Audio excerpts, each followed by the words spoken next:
Siyempre, unang game, expected na namin na mahirap eh.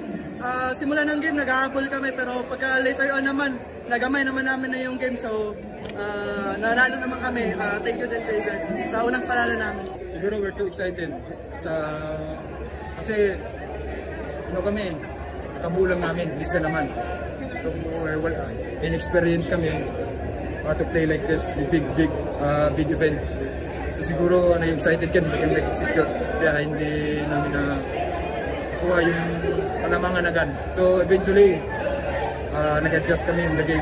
Kaya siguro yun, nag-execute kami, binigay namin sa kanya yung bola. So siguro swerte lang pumasok yung namin.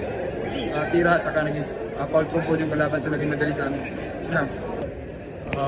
At least we adjusted during the course of the game. After I take the 4-minute TV timeout, we adjusted and we went to Ange Kwame inside. Okay po. So, in-expect niyo po ba na ganyang kalakas yung Vietnam? Vietnam has been a very good team. They played in Singapore in the FIBA Asia Cup. They made it to the quarterfinals. It's a very good team. Paano kayo mag-a-adjust sa sunod pang mga game niyo?